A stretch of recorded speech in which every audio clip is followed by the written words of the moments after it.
복된 주일에 예배하기에 오신 모든 분들을 또 주님의 이름으로 환영하고 또 축복합니다.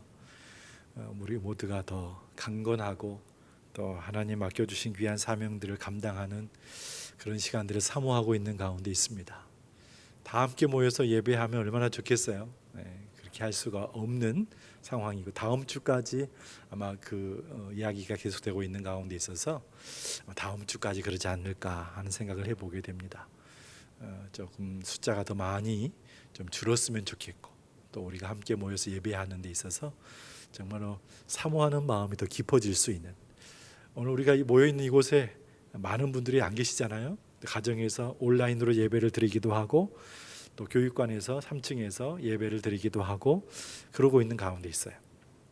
하지만 우리가 다 한 곳에 많이 모여서 예배를 한다. 성령 하나님 우리 가운데 임재하셔서 은혜 주시는 시간이기 때문에 우리 성도님들이 안 보여도 함께 모여서 예배한다 생각하는 마음으로 우리 마음과 뜻과 정성을 다해서 예배하는 시간이 되셨으면 좋겠습니다. 오늘도 예배로 승리하시고 한 주간도 주의 은혜 가운데 승리하시기를 소망을 드립니다.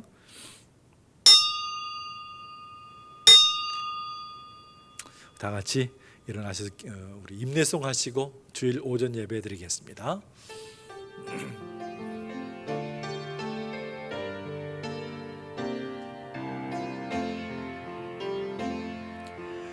나는 하나님을 예배하는 예배자입니다. 내가 서 있는 곳 어디서나 하나님을 예배합니다. 내 영혼 거룩한 은혜를 향하여 내 마음 완전한 하나님 향하여 이곳에서 바로 이 시간 하나님을 예배합니다.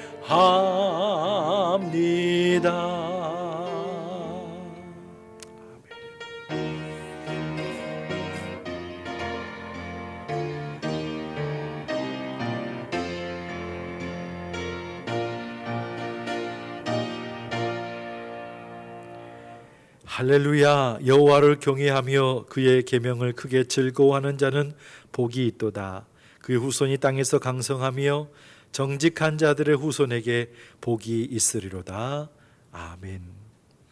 하나님이 찾으시는 사람, 하나님께서 돌보시는 사람, 하나님께서 복 주시는 사람 우리 모두 되기를 소원합니다.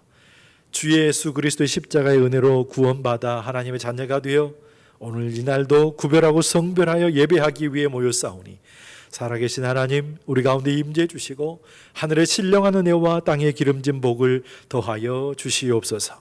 주님 한 분만으로 만족하게 하시고 주님으로 인하여 기뻐하며 감사하며 행복할 수 있는 은혜의 날 되게 인도해 주시기를 간절히 바라옵고 소원하오며 하나님 홀로 영광을 받아 주시옵소서.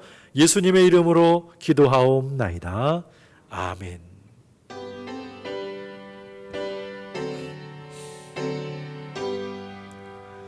찬양 성부 성자 성령 성삼위일체계 영원 무궁하기까지 영광을 돌리세.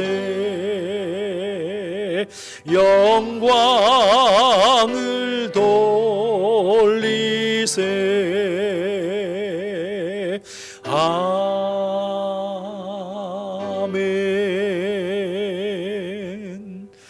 전능하사 천지를 만드신 하나님 아버지를 내가 믿사오며 그 외아들 우리 주 예수 그리스도를 믿사오니 이는 성령으로 잉태하사 동정녀 마리아에게 나시고 본디오 빌라도에게 고난을 받으사 십자가에 못 박혀 죽으시고 장사한 지 사흘 만에 죽은 자 가운데서 다시 살아나시며 하늘에 오르사 전능하신 하나님 우편에 앉아 계시다가 저리로서 산자와 죽은 자를 심판하러 오시리라.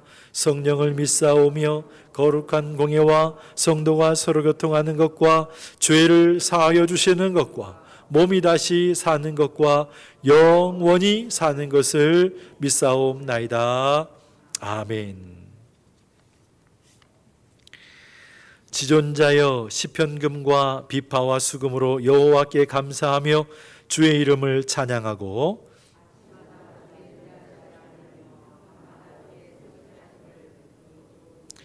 여호와여 주께서 행하신 일로 나를 기쁘게 하셨으니 의인은 종려나무같이 번성하며 레바논의 백향목같이 성장하리로다.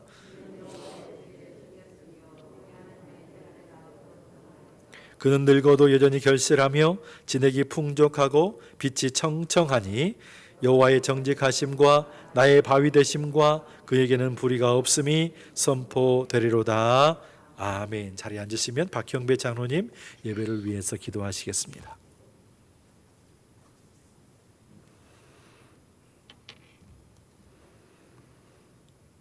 우리의 생사를 주관하시는 전능하신 하나님 아버지, 광야 같은 세상길, 낮에는 구름기둥, 밤에는 불기둥으로 한 주간을 주님의 은혜 가운데 살게 하시고 거룩한 주일을 맞아 하나님 앞에 나와 예배드림이 우리의 큰 기쁨인 것을 알게 하시니 참으로 감사합니다. 이 시간 온전한 예배자로 서기를 간절히 원합니다. 성령이여 역사하여 주시옵소서. 주님, 믿음이 연약한 심령 속에는 강하고 담대한 믿음을 허락하시고 말씀에 갈급한 자에게는 깨닫는 은혜로 이 시간 채워 주시옵소서. 사랑 많으신 하나님, 우리의 연약하고 부족함을 너무도 잘 아시는 주님, 주일 예배 드리고 일주일 그 짧은 시간조차도 마음과 뜻과 정성을 다해 주님을 사랑하지를 못했습니다. 내 이웃을 내 몸과 같이 사랑하라 하신 말씀도 순종하기를 주저했습니다. 하나님 앞에 복음의 빚진 자로서의 복된 삶을 살아야 함에도 불구하고 내 마음과 내 생각대로 살아온 허물을 긍휼히 여겨주시고 참여하는 심령 속에 복음을 위한 열정을 회복시켜 주시옵소서. 작은 신음에도 응답하시는 전능하신 아버지 하나님, 질병으로 인하여 힘들고 어려움 중에 있는 이 나라 이 민족을 긍휼히 여겨주시고 시련과 역경 가운데서도 주님 함께하여 주시고 도와주시옵소서. 능히 이기게 하실 줄로 믿습니다. 하나님 아버지, 질병으로 세계적 경제 위기 속에 이 나라 경제도 극심한 불안 가운데 국민들이 어려움을 겪고 있습니다.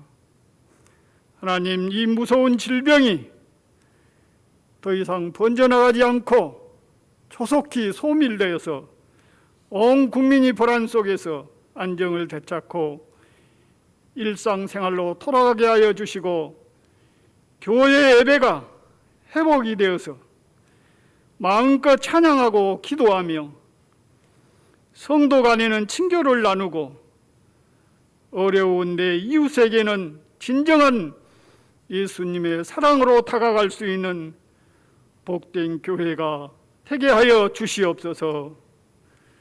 오늘 또 사랑하는 성도님들에게 생명의 양식을 먹이시며 옳은 길로 인도하시려고 애쓰시는 목사님을 주께서 친히 주장하여 주시고 은혜를 갑절로 더하여 주시고 영역이 더욱 깊어지게 하여 주시옵소서.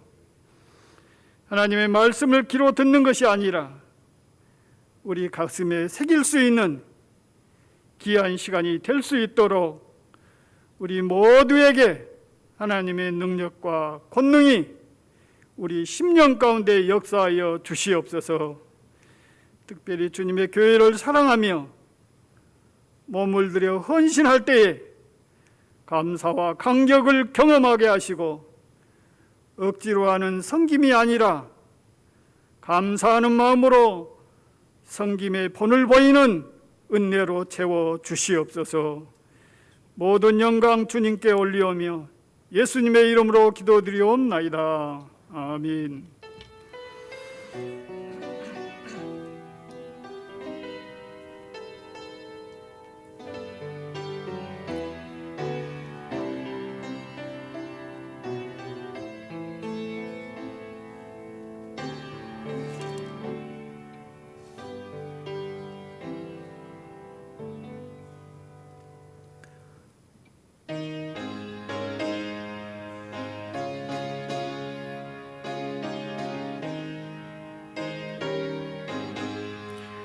내 영혼이 은총 입어 중한 죄짐 벗고 보니 슬픔 많은 이 세상도 전국으로 화도다. 할렐루야 찬양하세. 내 모든 죄 사함받고 주 예수와 동행하니 그 어디나 하늘 주의 얼굴 뵙기 전에 주의 얼굴 뵙기 전에 멀리 뵈던 하늘나라 내 맘속에 이루어지니 날로 날로 가깝도다. 할렐루야 찬양하세. 내 모든 죄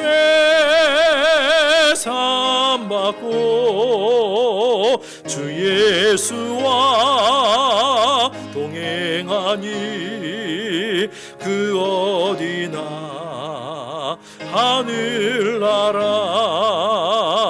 높은 산이 거친 들이 조막이나 궁궐이나 내 주 예수 모신 곳이 그 어디나 하늘나라.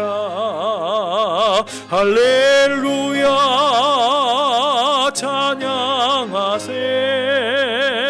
내 모든 죄 사함받고 주 예수와 동행하니 그 어디나 하늘나라.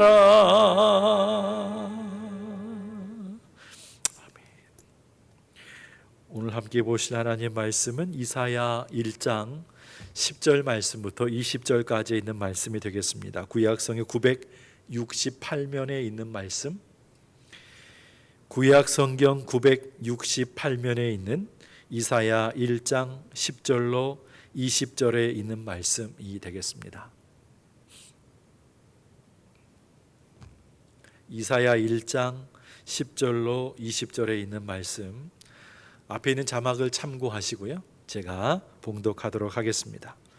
너희 소돔의 관원들아 여호와의 말씀을 들을지어다. 너희 고모라의 백성아 우리 하나님의 법에 귀를 기울일지어다. 여호와께서 말씀하시되 너희의 무수한 재물이 내게 무엇이 유익하뇨?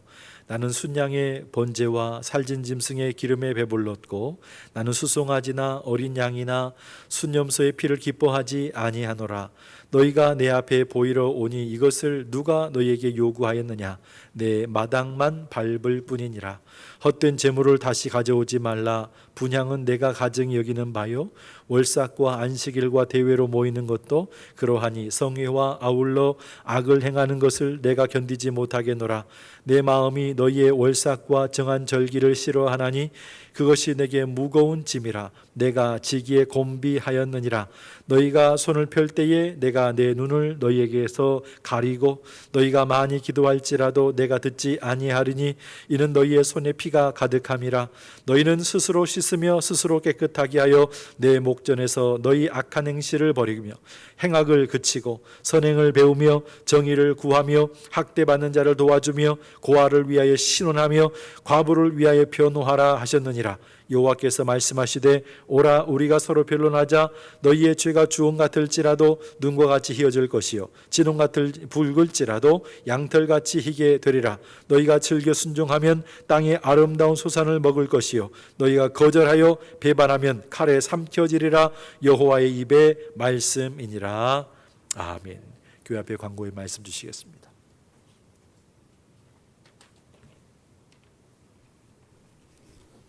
광고 말씀드리겠습니다. 광고 내용이 몇 주째 계속 반복되고 있습니다. 당분간 코로나가 진정될 때까지 계속될 것 같습니다. 이해해 주시기 바랍니다.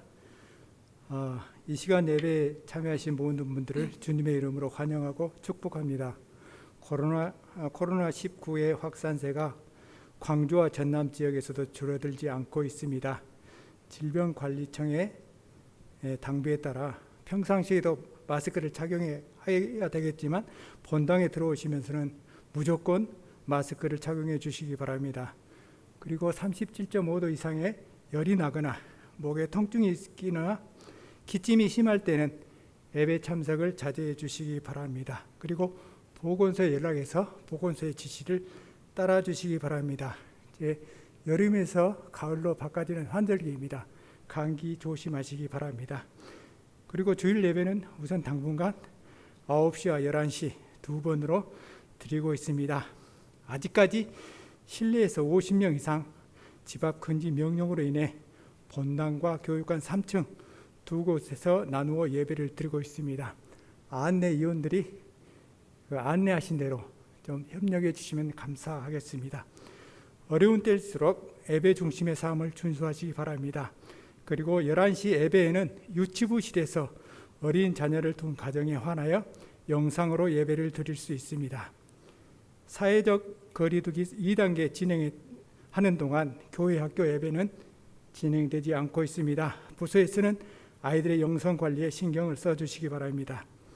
1단계로 낮아질 때까지 수요 예배는 11시와 저녁 7시 30분으로 나누어 드리고 있습니다. 특히 중직자들, 시무 장로님이나 시무 집사님들, 시무 권사님들은 주중 예배에도 관심을 가져주시기 바랍니다. 금요 예배는 당분간 중단합니다. 그리고 실시간 주일 온라인 예배를 참여하신 분들은 유튜브에서 일로제일교회를 입력하시고 이용하시면 되겠습니다. 9시, 11시 모두 가능합니다. 가정과 병원에서 투병인자들을 늘 관심을 가지고 생각날 때마다 기도해 주시면 감사하겠고 한 주간도 생일당한 성도님의 생신을 교회는 진심으로 축하드립니다. 광고는 이상입니다.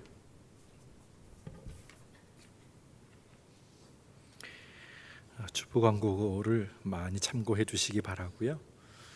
이제 우리가 건강을 지켜야 된다라고 하는 그런 엄청난 큰 숙제 앞에 있기 때문에 우리가 이런 상황 속에서 예배를 드릴 수밖에 없다는 것도 이제 많이 이해를 하고 계시지만 좀 빨리 종식되기를 위해서 많이 기도해 주시면 감사하겠습니다. 이제 교육관의 3층에서도 예배를 드리고 있어요. 또 가정에서도 인터넷으로 예배를 드리시는데 이게 그 인터넷에 약간 문제가 있다 보니까 이게 이제 바로바로 이렇게 매끄럽게 진행이 안 되는 경우가 가끔씩 있나 봐요. 그래서 저희가 열심히 노력을 하고 있는 가운데 있는데 이번 주 안에는 다 해결을 하는 것으로 그렇게 할 테니까 좀 이해를 해주시기 바라고, 또 예배가 마쳐지고 또 올려지는 유튜브 영상 같은 경우도 참고하셔서 몇 번이고 들으실 수 있기 때문에 함께 예배하시면 좋을 것 같습니다. 예배로 승리하는 저와 여러분 되시기를 바랍니다. 성물인 10의 1조 10분의 성도님이, 선교 헌금 14분의 성도님, 또 감사헌금 6분, 생일 감사헌금 2분, 나눔 사역 헌금 7분의 성도님이 드리셨습니다. 아들 가정에 하나님의 은혜가 있게 하옵소서. 좋은 결과 주심을 감사합니다. 자녀들에게 주심 주님과 동행하는 삶이 되기를 원합니다. 주님께서 주신 자녀들 지혜와 총명 건강 주시고 앞길을 인도하여 주시옵소서. 들으신 예물을 위해서 기도하겠습니다. 하나님 아버지, 우리에게는 참 많은 기도하는 제목이 있습니다. 우리 자신을 위해서도 기도해야 되겠고, 자녀들을 위해서도 기도해야 되겠고, 교회와 이 나라 민족을 위해서도 기도해야 되겠고, 우리의 모든 건강과 물질과 삶의 모든 터전들을 위해서도 기도해야 할 것이 얼마나 많이 있는지 모르겠습니다. 영혼이 잘되게 해주시고 범사가 잘되며 강건할 수 있는 하나님의 종들이 되게 축복해 주시옵소서. 하나님 앞에 충성된 믿음의 일꾼들에게 인도하여 주시옵시고, 사람에게 보이기 위한 것이 아닌 하나님 앞에 잘했다 칭찬받는 믿음의 종들이 되게 인도하여 주시옵소서. 심은 대로 거두게 하시고 이삭처럼 100배 소출을 얻어서 거부가 되게 하시는 은혜도 경험하게 하여 주시옵소서. 다쳤던 분들이 열려지게 하여 주옵시고 매끄럽게 하여 주시옵시고, 주의 은혜의 빛이 환하게 비춰질 수 있는 놀라운 역사들, 불가능한 것을 가능하게 하시는 은혜의 역사를 믿음으로 바라보게 하여 주시옵시고, 기도했더니 하나님이 들으셔서 화가 변하여 복이 되게 해주셨다고 입술로 고백하는 믿음의 간증이 가정들마다 임하는 증거가 있게 하여 주시옵소서. 누르고 흔들어 넘치도록 하여 안겨주시옵시고 30배, 60배, 100배 열매로 채워주시는 능력의 하나님을 만나는 역사가 있게 하여 주옵소서. 가정과 자녀들의 앞날 가운데 시온의 대로가 열리게 하여 주시옵시고, 하나님 중심, 말씀 중심, 은혜 중심의 삶을 살기에 조금도 부족함이 없도록 하나님 오른손에 품어주시고 붙들어 주시고 인도하여 주시옵소서. 이들의 모든 삶 가운데 하나님의 은혜의 빛이 환하게 비춰지도록 책임져 주시기를 간절히 바라옵고 소원하오며, 이 드린 예물 사용되는 곳곳마다 하나님 영광이 나타날 수 있도록 책임져 주시고 인도하여 주시옵소서. 감사드리며 예수님의 이름으로 축복하고 기도하옵나이다. 아멘.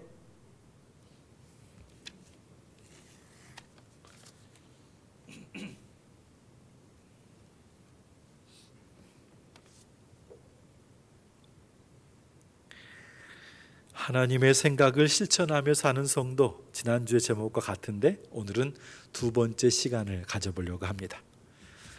이 세상에 몇 대 없는 아주 유명한 바이올린이 있습니다. 스트라디바리우스라고 하는데, 스트라디바리우스는 17세기 이탈리아의 현악기를 만들었던 사람인 안토니오 스트라디바리와 그 일가가 만든 악기를 말합니다. 1600년대에 만든 악기들인데 2020년도에도 유명하고 많은 사람의 칭송을 받고 있는 악기라고 하죠. 현재는 약 600대에서 700대 정도 남아있다고 해요.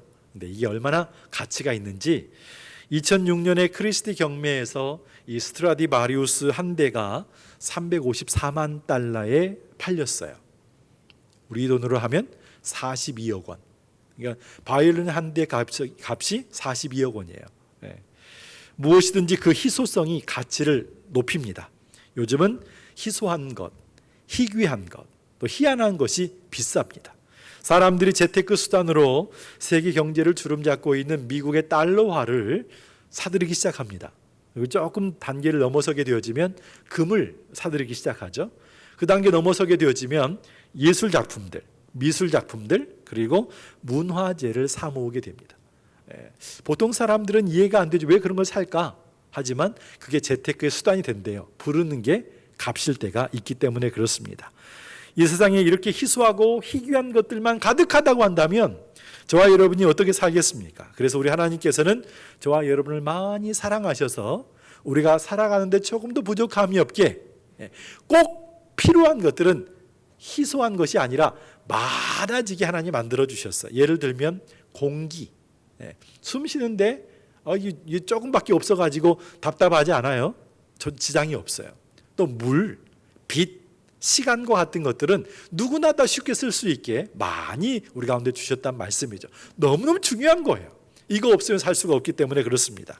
그런데 더 흔한 존재가 있습니다. 우리 하나님이십니다. 우리 하나님은 어디에나 계시는 분이시죠. 시편 139편 7절로 10절 말씀에서 다윗은 이렇게 신앙 고백을 했습니다.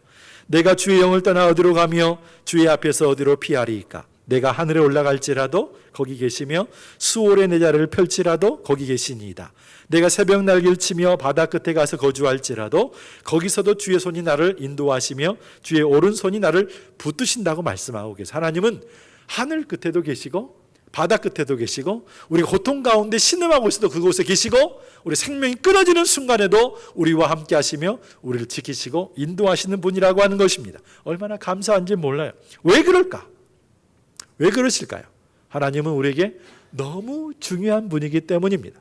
우리는 하나님 없으면 살 수가 없는 존재입니다. 우리는 하나님의 형상을 따라 지음받았기 때문에 하나님 없으면 살 수가 없어요. 그렇지만 이스라엘 백성들은 광야 생활을 하면서도 희소한 물과 희소한 음식이 그렇게 생각났나 봐요. 하나님보다 훨씬 더 중요하게 생각이 되었나 봐요. 그래서 애굽에서 나왔던 이 1세대들은 애굽 땅이 그립고 애굽에서 먹었던 음식이 좋았는지 그거 생각하다가 약속의 땅 가나안에 들어가지를 못했다라고 하는 것입니다. 그렇다면 우리는 지금 무엇에 관심을 가지고 살아가고 있는 것일까요? 우리 역시 우리에게 희소한 것, 많이 없는 것, 그 무엇에 관심을 가지고 살다 보면 어디에나 계시는 흔하신 하나님이 하찮게 보인다는 말씀이죠. 희소한 그 무엇에 관심을 가지고 살다 보면 흔한 우리 하나님, 어디나 계신 하나님이 값없이 보인다는 말씀이죠. 그래서 우리는 하나님의 사랑과 능력과 은혜를 경험하지 못하며 살아갈 수 있는 가능성이 너무너무 많다라고 하는 것입니다. 때로는 흔한 것이 희귀한 것보다 더 중요하다. 중요한 말입니다. 흔하지만 희귀한 것보다 훨씬 더 중요하다. 이 말의 가치를 좀 느껴보는 저와 여러분 되셨으면 좋을 것 같아요. 하나님 우리를 많이 사랑하셔서 우리에게 가장 필요한 것은 가장 많이 준비해서 주셨다는 것.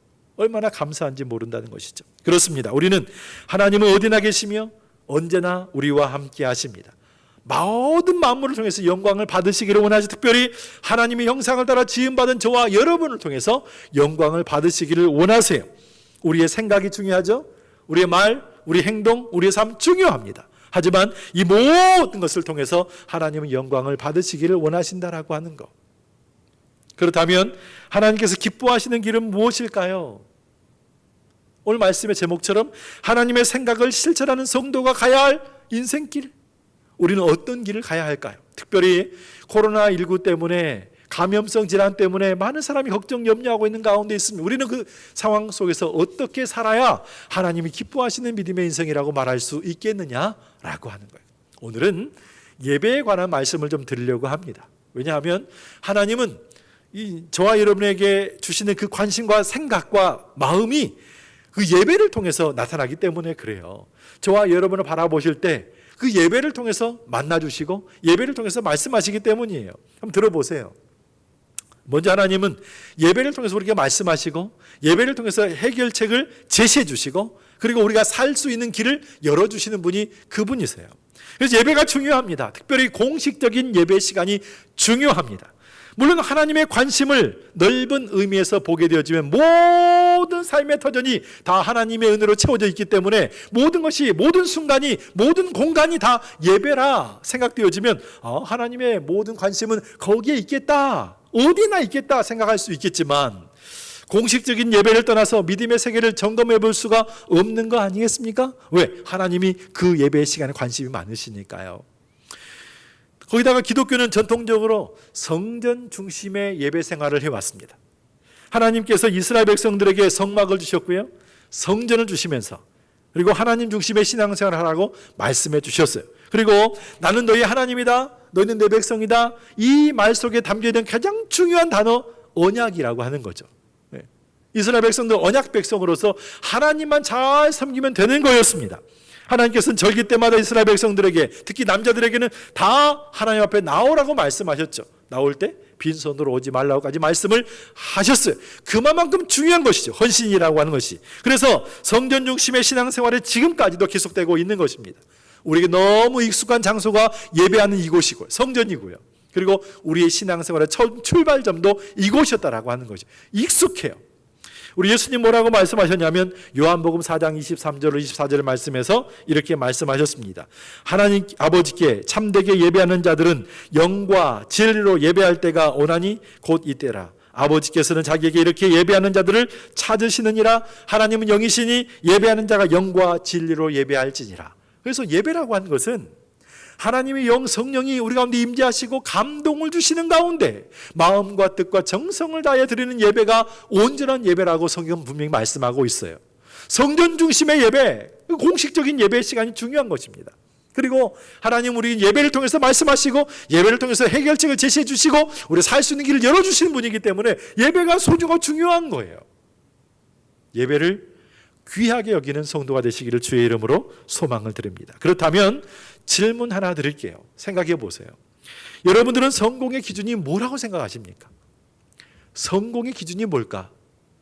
대부분의 사람들은 목적을 달성했느냐, 달성하지 못했느냐에 따라서 이 여부에 따라서 판가름을 합니다. 아, 성공했구나, 성공하지 못했구나. 사실 하나님께 드리는 예배도 저는 마찬가지라고 생각을 해요. 예배의 의미가 무엇인가? 예배의 목적이 무엇인가를 분명히 알게 되어지면 하나님이 기뻐하시는 예배, 하나님이 받으시는 예배를 우리가 드릴 수 있기 때문에 그렇습니다. 모르면 드릴 수가 없어요. 우리는 지금 모든 사람들, 모든 성도들 다 함께 모여드리는 대면 예배를 드리지 못하고 있는 가운데 있습니다. 과거에는 우리 모두가 다 함께 모여드리는 예배, 이 대면 예배가 당연한 것이었고 보편적인 것이었습니다. 하지만 이 감염성 질환 때문에 이게 보편적인 것이 아니고 어려운 문제가 되고 말았다라고 하는 것이죠. 그래서 다 함께 모여드리는 예배를 사모하고 있고 그 시간들이 속히 오기를 기다리고 있다는 것. 그런데 이런 상황 가운데 고민거리가 하나 생겼습니다. 하나는 뭐냐면 코로나 상황 속에서 대면 예배를 드리는 것이 맞는 것인가?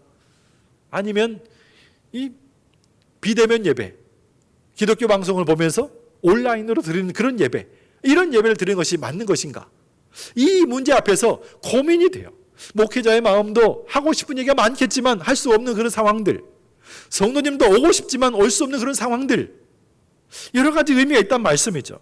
밀집된 환경에서 감염될 수 있는 가능성이 많기 때문에 좀 자제해달라 요청도 있고, 내 자신도 조심해야 되겠습니다만 다른 사람에게 피해를 주지 않아야 된다는 그 생각이 있어서 참 조심스러운 순간이 우리 가운데 있어요. 그래서 고민이 됩니다. 이런 상황에서 예배의 성공이라고 하는 것은 무엇일까? 어떻게 하면 성공적인 예배를 드릴 수 있다고 말할 수 있는 것일까? 현장에서 드리는 예배는 성공적인 예배라고 말할 수 있고, 현장이 아닌 비대면 예배를 드리면 그건 성공적인 예배가 아니라고 말할 수 있는 것일까? 뭘까요? 하나님께서 받으신 예배는 무엇이고 은혜가 넘치는 예배는 무엇일까요? 사실 예배는 은혜 받기 위해서 드리는 것이 아니라 예배는 하나님을 높이는 것이 예배라고 성경은 말씀해요. 이거 중요한 문제입니다. 예배는 우리가 은혜 받기 위해서가 아니라 하나님을 높이기 위해서, 경배하고 찬양하기 위해서 드리는 것이 예배라고 성경이 말씀해요. 은혜 받는 예배의 조건은 여러 가지가 있을 수 있습니다. 예를 들어서 내 마음에 꼭 맞는 말씀, 딱 맞는 말씀, 내가 가장 좋아하는 찬송을 부를 때 우리는 은혜 받죠. 우리 마음에 위로가 필요할 때, 힘겹고 어려울 때, 눈물 날 때 하나님 위로의 말씀이 다가오고 찬송이 우리 가운데 울려 있게 되어지면 그 마음을 위로하시는 하나님의 은혜로 말미암아서 은혜 받는다고 말해요. 또 이 공간에 꽉 채운 성도들이 다 함께 모여서 입술 벌려 찬송하고 부르짖어 기도할 때 은혜 받는다고 우리는 그렇게 말을 합니다. 조건들은 여러 가지가 있을 수 있는 거죠. 그런데 예배의 성공에 있어서 가장 중요한 것은 무엇이냐면, 예배의 성공에서 가장 중요한 것은 하나님을 높이는 거예요. 하나님을 높이는가? 그렇지 않은가에 따라서 예배의 성공의 유무가 달라진다는 말씀이죠. 창조주 하나님에 대해서, 구세주 하나님에 대해서, 아버지 하나님에 대해서, 영광의 하나님, 은혜의 하나님 앞에서 때로는 피조물로서, 하나님의 자녀로서, 하나님의 백성으로서, 때로는 하나님께 소유된 백성으로서 겸손하게 나아가는 거, 그것만큼 소중한 게 어디 있어요? 하나님은 겸손한 자를 찾으시거든요. 겸손한 자 하면 세리와 바리새인의 기도를 우리는 기억하셔야 되죠. 자기의 행위를 자랑스럽게 나가서 외치며 기도하고 있는 바리새인의 기도 멋있지만 하나님이 기뻐하시지 않으셨어요. 자기가 죄인인 것을 알고 눈물로 회개하며 나아가는 그 한 사람의 기도를 하나님이 받으시라는 말씀이죠. 성공적인 예배, 온전한 예배는 뭘까요? 예배도 중요하지만 예배 후에 나타나는 우리의 삶이 더 중요하다라고 말씀드릴 수 있어요. 선포된 말씀을 우리의 삶의 현장으로 한번 가져와서 더 많이 하나님을 사랑하고, 더 많이 우리의 이웃들을 사랑하고, 더 많이 겸손하고, 더 많이 감사하고, 더 많이 찬양하고, 더 많이 온유하고 겸손한 삶을 살아가는 거죠. 더 많이 예수님을 닮아가는 삶을 살아가는 거예요. 예배를 드리는 순간에도 하나님 생각합니다. 예배를 드리는 순간에도 하나님 높입니다. 하지만 예배를 드리는 후에도 하나님께서 보시기 아름다운 모습으로 변화된 삶을 살아가고 있다고 한다면 그 예배야말로 성공적인 예배라고 말할 수 있지 않을까요? 그래서 예배 드리기 전에 우리는, 하나님, 오늘도 우리는 주님 앞에 나와서 예배합니다. 온전한 예배를 드리고 성공적인 예배를 드릴 수 있도록 하나님 도와주시옵소서 준비하며 기도하는 것이죠. 이렇게만 한다고 한다면 현장에서 드리는 예배 중요합니다. 온라인으로 드리는 비대면 예배 중요합니다. 이 모든 예배가 하나님이 받으시는, 하나님이 기뻐하시는 예배가 될 수 있다라고 저는 생각해요. 그런데 그렇게 드리지 못하게 되어지면 하나님이 기뻐하시지 않는다라고 하는 것입니다. 저는 오늘 본문의 말씀을 가지고 우리의 신앙생활도, 우리가 드린 예배도 함께 한번 점검을 해보려고 합니다. 여러분 잘 들어보시고 잘 기억하셔야 돼요. 정말 우리가 지금 드리고 있는 예배가 하나님이 기뻐하신 예배라고 말할 수 있는 것인지 정말 밀도 있게 깊이 있게 생각해 보셔야 돼요. 먼저 10절 말씀 보게 되어지면 하나님께서 하나님의 말씀에 귀를 기울이지 않는 이스라엘 백성들을 향하여서 너희들 소돔과 고모라의 백성들 관원들이라고 부르고 계세요. 저주받고 심판받은 도성인 소돔과 고모라 같이 하나님의 말씀에 반하는 삶을 살아가는 사람들을 하나님께서는 가만히 내버려 두시지 않고 심판하시겠다는 그 의미를 전달하고 계시는 거예요. 11절 말씀 보실까요? 자, 보세요. 여호와께서 말씀하시되 너희의 무수한 재물이 내게 무엇이 유익하뇨? 나는 순양의 번제와 살진 짐승의 기름에 배불렀고 나는 순송아지나 어린 양이나 순염소의 피를 기뻐하지 아니하노라. 하나님께서 왜 이렇게 말씀하고 계시는 것일까요? 예루살렘에 성전이 있었습니다. 예배하기는 장소죠. 제사는 장소예요. 이스라엘 백성들이 가지고 왔습니다. 제물을 가지고 옵니다. 그 제물을 드리는데 옆에 수종들은 제사장들이 있습니다. 그런데 이 사람들이 지금 어디에 관심이 많냐면 이 백성들의 삶에 관심이 있는 것이 아니라 가져온 제물에 관심이 많은 거예요. 한 주간 동안 어떻게 살았는지, 1년 동안 어떻게 살았는지 거기 관심이 없어요. 예? 사는 동안에 바알과 아세라 섬기고 그들 앞에 제물을 드리기 위해서 가져왔던 그 손길, 그 마음 가지고 하나님을 섬기겠다고 또 다시 제물을 가지고 주 앞에 나왔는지 그걸 모르는 거예요. 관심이 없는 거예요. 10분의 1이라도 제물에 관심이 있는 것처럼 흠없는 제물을 하나님께 드리고 싶었던 그 마음에 10분의 1만큼이라도 가지고 있었다고 한다면, 백성들의 삶에 관심이 있었다고 한다면 잘못된 삶의 모습 지적도 하고 책망도 했을 거예요. 그런데 마음이 없어요. 그러니 가져온 제물을 하나님이 기뻐 받으셨겠어요? 아니란 말씀이죠. 12절 말씀 보세요. 너희가 내 앞에 보이러 오니 이것을 누가 너희에게 요구하였느냐? 내 마당만 밟을 뿐이니라. 이스라엘 백성들이 하나님 앞에 나와서 제물을 가져와서 정성껏 제사를 드려요. 예배를 드리는 거예요. 근데 하나님께서 원하시지 않는다고 말하고 있어요. 그렇기 때문에 그들이 아무리 많은 제물을 태우고 피를 뿌리고 그리고 제사를 드린다고 하더라도 아무런 의미가 없는 행위가 되고 만다라고 하나님은 말씀하고 계세요. 오죽하면 내 마당만 밟고 갈 뿐이라고 말씀하고 계셨겠어요. 과연 우리의 삶은 어떨까요? 한 주간 사는 동안에 우리의 마음은 한 주간 또 어디에 가 있었을까요? 오직 주께 있었을까요? 하나님께 있었을까요? 하나님이 나를 지켜주시고 인도하시며 축복해 주시는 하나님이신 것을 믿고 의지하며 그분만 바라보며 살았을까요? 아니면 세상 가운데 우리의 마음을 빼앗기고 살았을까요? 13절 말씀을 보시면 헛된 재물을 다시 가져오지 말라. 분향은 내가 가증히 여기는 바요. 월삭과 안식일과 대회로 모이는 것도 그러하니 성회와 아울러 악을 행하는 것을 내가 견디지 못하겠노라. 하나님은 마음이 없는 재물을 드리는 것을 좋아하지 않으십니다. 싫어하십니다. 매월 첫날을 구별해서 드리는 제사라고 해도, 안식일과 절기를 구별하여 드리는 모이는 성회라고 해도 예배하는 자의 중심이 담겨 있지 않다고 한다면, 저와 여러분의 마음이 담겨 있지 않다고 한다면 하나님께서 싫다고 말씀하고 계시는 거예요. 제가 가끔씩 그렇게 기도하죠. 하나님, 우리의 몸이 왔사오니 우리의 마음도 오게 해 주시옵소서. 심지어 가증스러워서 견디지 못하겠다고 말씀하시는 그런 모습들을 우리는 성경 말씀도 확인할 수 있습니다. 형식적으로 드리는 예배, 신앙생활, 하나님께 기뻐하시지 않는다. 성경 분명히 말씀합니다. 15절을 보실까요? 너희가 손을 펼 때에 내가 내 눈을 너희에게서 가리고 너희가 많이 기도할지라도 내가 듣지 아니하리니 이는 너희의 손에 피가 가득함이라. 하나님을 향해서 손을 펼지라도 그 모습을 하나님 보시는 거예요. 손을 펴요. 하나 도와달라고. 그런데 그 모습을 볼 때에 눈을 가리시겠다는 거예요. 그리고 아무리 많은 사람들이 함께 모여서 한 마음으로 기도하고 부르짖는다 할지라도 하나님이 듣지 않겠다고 말씀하시는 것입니다. 이유가 뭘까요? 이스라엘 백성들 행위가 온전하지 않았기 때문이라는 것입니다. 하나님의 말씀에 순종하지 않았기 때문이라는 것이죠. 고아와 과부를 또 나그네를 돌아보지 않았다는 거예요.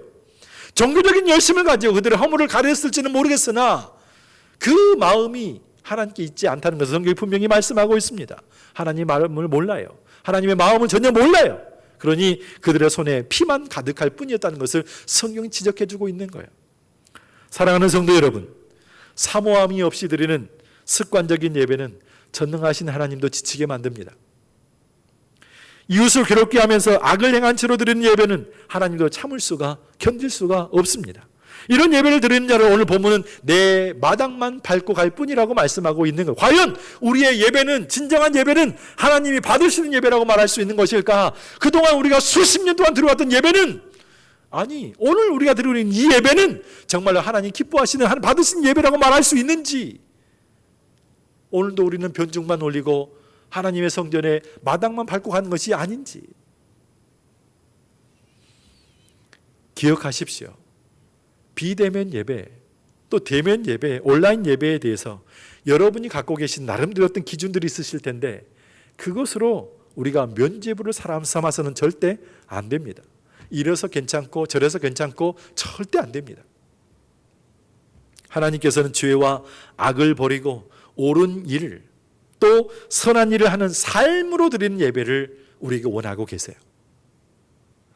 어떤 예배든지 우리는 하나님 앞에서 대면하는 예배를 드려야 합니다. 이 말은 무슨 뜻인가 하면 이곳 현장에서 드리는 대면 예배가 하나님과 직접적으로 대면한 예배라고 장담할 수 없어요. 집에서 드리는, 인터넷으로 드리는, 다른 곳에서 드리는 비대면 예배가 하나님과 대면하고 있는 예배가 아니라고 말할 수 없다는 그런 뜻이에요. 이곳 현장에 드리는 예배든지 다른 곳에 드리는 예배든지 하나님을 향한 내 마음과 중심이 있는 예배를 드리고 있는가? 아니면 그렇지 않은가? 이게 너무너무 중요하다는 거예요. 그리고 그 마음으로 내 삶에 적용을 해서 내 삶 가운데 열매를 맺는 삶을 살아가고 있는지 그게 중요하다라고 하는 거예요. 이 한 시간 예배 드리는 건 그렇게 중요하지 않습니다. 다만 내가 살아가는 삶의 터전 가운데 하나님의 자녀된 모습이 나타나는 삶을 살아가고 있는지, 열매 맺는 삶을 살아가고 있는지, 그리스도의 향기가 되어서 그리스도의 편지가 되어서 하나님의 백성다운 정체성을 나타내는 삶을 살아가고 있는지 그게 중요하다고 하는 거예요. 16절 17절 말씀을 보시면 너희는 스스로 씻으며 스스로 깨끗하게 하여 내 목전에서 너희 악한 행실을 버리며 행악을 그치고 선행을 배우며 정의를 구하며 학대받는 자를 도와주며 고아를 위하여 실언하며 과부를 위하여 변호하라 하셨느니라. 자, 그러면 하나님께서 기뻐하신 예배가 뭘까요? 하나님께서 기뻐하신 예배가 뭘까요? 지금 방금 읽어드린 16절 17절 말씀에 하나님 앞에 나와야 된다, 대면 예배를 드려야 된다, 그런 얘기가 어디 있습니까? 그런 얘기가 있는 것이 아니고 내 삶의 환경 이 모양 저 모양 가운데 하나님 믿는 백성답게 열매 맺는 삶을 살아가고 있는지를 물어보시는 대목이 여기에 나와 있어요. 하나님 원하시는 예배는 기쁨이 많은 예배입니다. 하나님이 원하시는 예배는 기름이 많아서 그런 재물을 원하고 계시는 것이 아니라 기쁨과 감사와 은혜가 넘치는 예배를 원하고 계시는 거예요. 우리의 과거의 악한 행실을 버리고 하나님의 은혜의 통로가 되어 살아가는 삶의 모습을 기대하고 계시는 거예요. 그렇게 하기 위해서 하나님의 용서가 있는 은혜의 자리로 먼저 나가야 됩니다. 그리고 우리의 자신이 하나님의 은혜의 통로가 되어서 우리가 받은 그 은혜와 사랑을 세상 가운데 흘려보내줄 수 있는 그런 삶을 살아가는 것이 우리가 살아가는 삶의 이유가 되어야 한다는 성경이 말씀해주고 있는 거죠. 그 열매가 뭐냐면 선행을 배우는 것이고 정의를 구하는 것이고 학대받는 자를 도와주는 것이고 고아와 과부의 원통함을 풀어주는 겁니다. 내 삶의 현장에 아름다운 열매가 맺혀지고 있는지를 원하고 계시고 물어보고 계시는 거예요. 여러분, 내 삶 가운데 하나님이 기뻐하시는 열매를 맺고 있는가? 너무너무 중요한 거예요. 아무런 열매가 맺혀지지 않으면서 현장 예배에 고수한 것이 바람직한 것이 아니라는 것이죠. 그리고 예배를 드리면서 난 지금 거룩해지고 있다고 말하는 것도 우스운 거예요. 예배를 드리면서 나는 거룩해지고 있고 하나님의 자녀답게 살아가고 있다고 말하는 것도 웃기는 거예요. 예배는 물론 예배를 통해 하나님 앞에 예배자로서 검증할 수 있는 시간이 될 수 있습니다. 하지만 이 예배도 중요하지만 내 삶 가운데 나타나는 아름다운 모습, 하나님의 자녀다운 모습, 신실하신 하나님의 은혜의 모습들을 나타내고 열매 맺는 삶의 모습이 과연 있는지, 내 입술의 열매를 바라는 거예요. 내 마음의 열매를 바라는 거예요. 내 생각 속에서 하나님이 기뻐하신 열매를 맺어가고 있는지를 바라고 있는 거예요. 어떤 예배를 드려야 하나님 기뻐하시는 예배라고 말할 수 있을까요? 하나님께서 오늘 우리에게 하나님 앞으로 나아오라고 말씀하세요. 18절 말씀 보세요. 여호와께서 말씀하시되 오라 우리가 서로 변론하자. 너희의 죄가 주홍 같을지라도 눈과 같이 희어질 것이요 진홍같이 붉을지라도 양털같이 희게 되리라. 이렇게 말씀하시는 것은 이스라엘 백성들이 자신의 죄를 인정하고 죄에서 돌이킨 다음에 그들이 지은 죄가 아무리 크고 아무리 용서받을 수 없을 것 같아도 주님 앞에 나와서 회개하면 다 용서해 주신다는 말씀의 의미가 되겠죠. 이 말씀 모르는 거 아니에요. 하지만 이 모든 죄의 모습들을 씻어주시고 용서하실 수 있는 능력이 누구에게만 있다는 거죠? 우리 하나님 그분에게만 있다는 거예요. 예수님의 이름으로 기도할 때만 용서받을 수 있다는 것을 말씀하는 거예요. 무엇 때문입니까? 우리가 주 앞에 나와서 예배하는 이유는 무엇 때문이죠? 하나님의 은혜를 입기 위해서 찾아오는 거예요. 하나님의 능력을 덧입기 위해서 찾아오는 거예요. 독수리 날개치며 올라가서 새 힘을 어떻게 공급받습니까? 예배를 통해서 공급받습니다. 말씀을 통해서 공급받습니다. 은혜를 통해서 공급받습니다. 그리고 세상을 향해 나가는 거예요. 세상에 나가서 열매 있는 삶이 없으면 우리는 아무것도 아니에요. 하나님의 은혜가 우리가 임하지 않게 되어지면 우리는 아무것도 아니에요. 하나님 쓰시겠다고 부르셨잖아요. 하나님이 우리에게 은혜를 베풀어주고 계시는 거잖아요. 내가 너를 위해서 몸부림에 피 흘려 죽었다고 말씀하고 계시는 거잖아요. 그러면 그 은혜를 우리의 신비에 담고 나아가는 거예요. 삶의 현장 가운데 열매를 맺는 거예요. 그게 살아있는 예배고 그게 하나님이 기뻐하시는 예배라는 것을 성경이 말씀해요. 이 말씀에 순종하면 땅의 아름다운 소산을 먹게 되겠지만 거절하면 하나님의 심판이 있을 것을 19절, 20절은 말씀하고 있습니다. 그렇다면 우리가 어떻게 살아야 하나님께 영광을 받으시는 그런 삶을 산다고 말할 수 있을까? 어떻게 살아야 될까요? 아브라함의 결단처럼 특별한 것을 우리에게 원하고 계시는 것일까요? 그렇지 않아요. 하나님은 저번에 단순한 거 원하고 계세요. 야, 나하고 함께 살자. 이 말을 다른 말로 바꿔보면 하나님과 동행하는 삶을 살기를 원하세요. 우리가 어떻게 살아야 하나님과 동행하는 삶이라고 말할 수 있을까요? 동행하는 삶은 뭘까요? 하나님을 생각하는 겁니다. 어렵지 않죠? 하나님 생각하는 거예요. 하나님의 마음을 알아가는 겁니다. 하나님께서 무엇을 기뻐하시고 무엇을 원하고 계신지를 같이 공유하는 거예요. 그러다 보면 하나님이 싫어하시는 거, 하나님 미워하시는 거 내 마음속에 들지 않아요. 내 마음속에 답답해서 그런 생각도 하고 싶지 않아요. 가까이 가고 싶지도 않단 말씀이죠. 그러면서 닮아가는 겁니다. 그러면서 제자가 되어가는 거예요. 그 삶의 열매가 세상을 향한 빛과 소금의 역할이 아닐까 하는 것입니다. 닮아가지도 않으면서 제자의 삶을 살지도 않으면서 하나님과 동행하는 삶을 산다고 말할 수 없는 것이죠.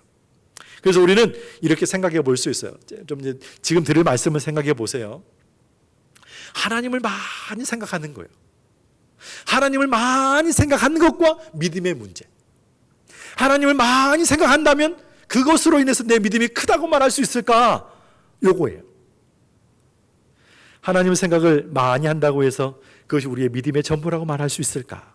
성숙한 믿음에 대해서 말할 때 우리는 단순히 겉으로 드러나는 모습을 바라보고 저분은 정말 믿음 있는 사람이라고 말합니다. 평가합니다.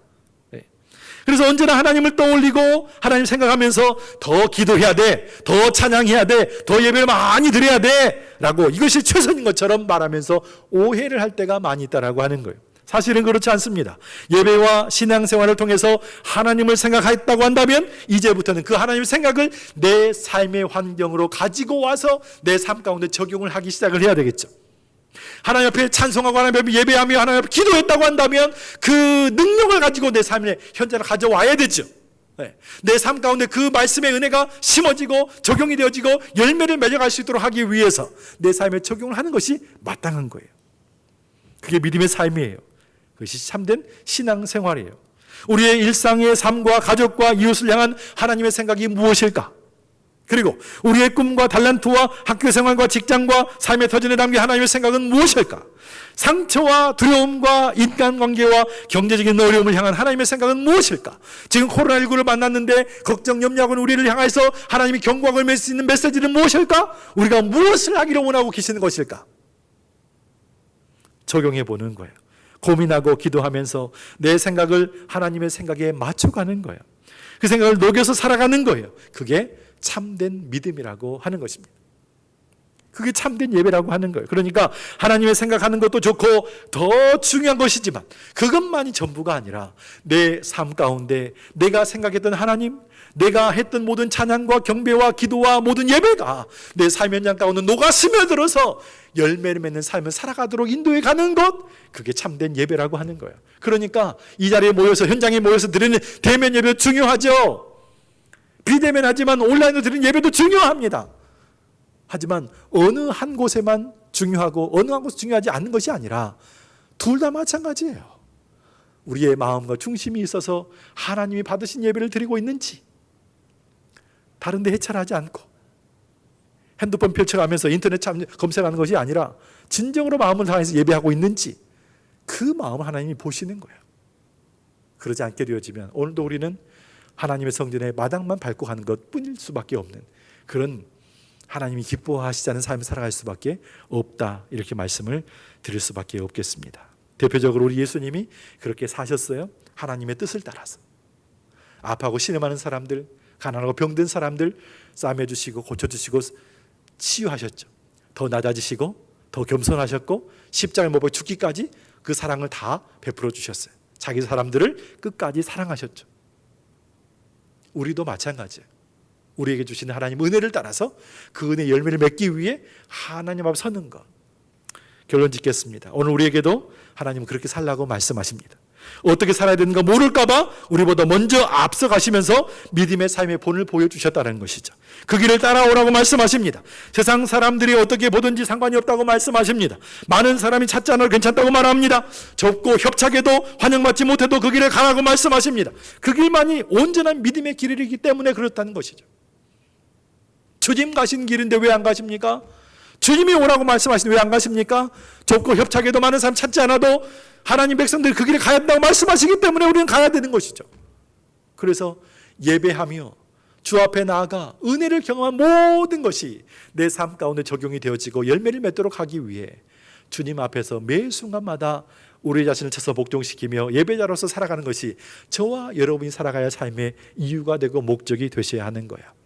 그게 참된 예배입니다. 성령 하나님은 오늘도 우리 가운데 임재하시고 은혜 주기를 원하십니다. 모일 때마다 그걸 깨닫고 내 삶 현장으로 나가는 거예요.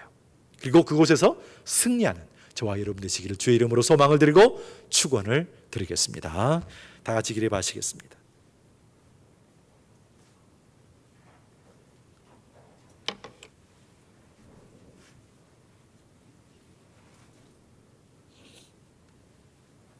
우리 찬양하실까요? 날마다 숨쉬는 순간마다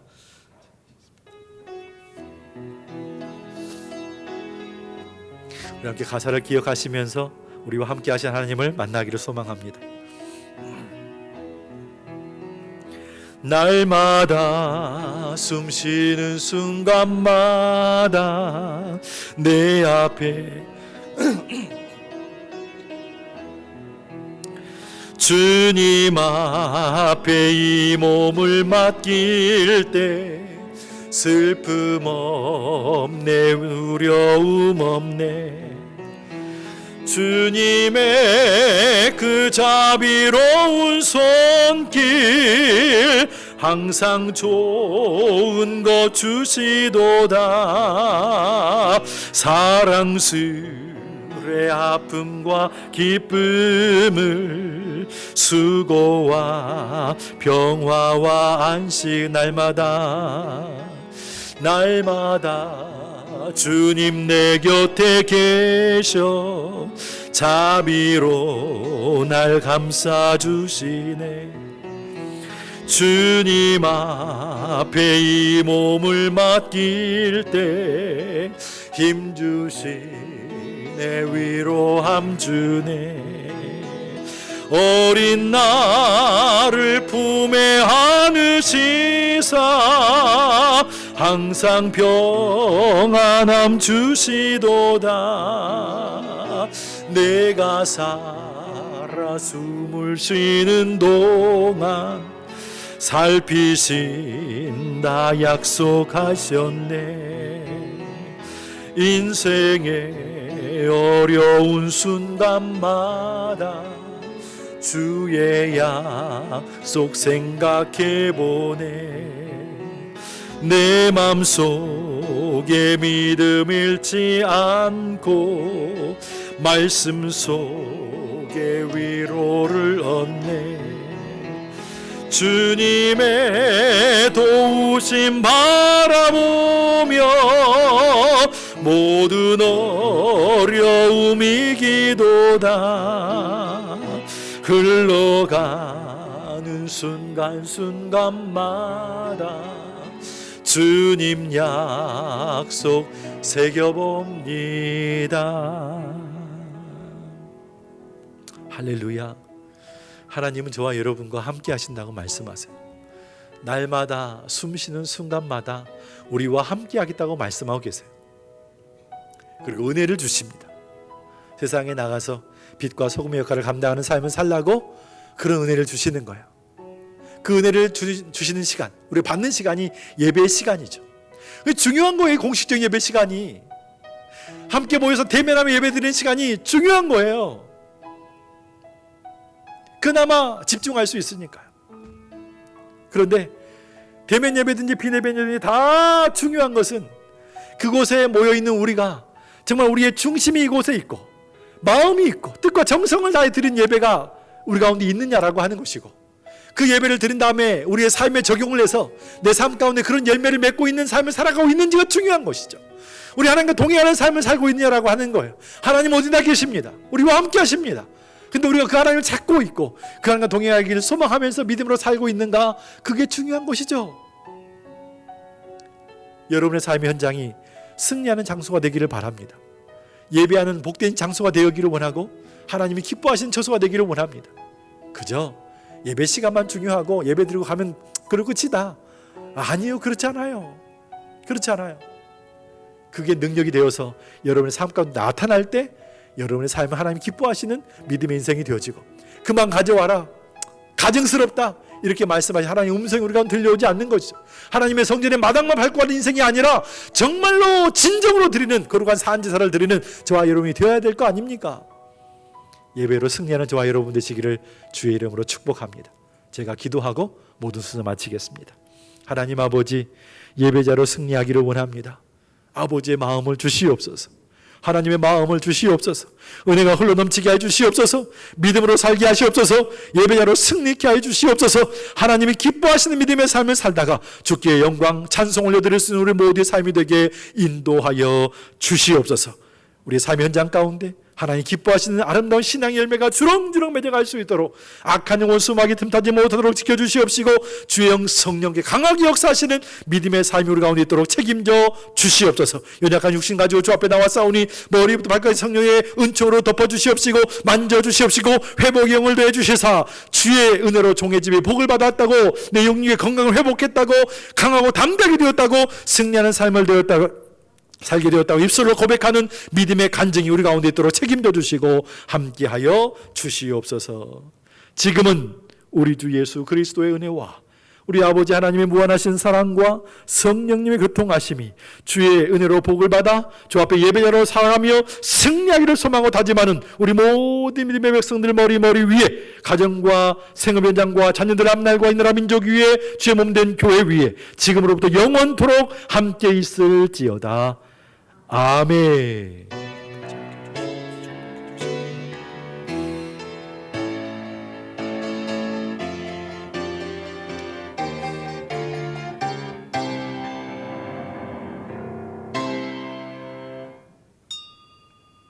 예배를 마쳤습니다. 한 주간도 주연의 가운데 평안하시고 승리하시고 복된 역사가 있기를 소망합니다. 우리 옆에 계신 분도 한번 눈 인사를 한번 하실까요? 한동안 평안하셨습니까? 이렇게 인사라도 한번 하겠습니다. 인사하시고 또 주연의 가운데 평안하시길 소망합니다. 샬롬으로 인사하시겠습니다. 샬롬, 평안히 돌아가시기 바랍니다. 수고하셨습니다.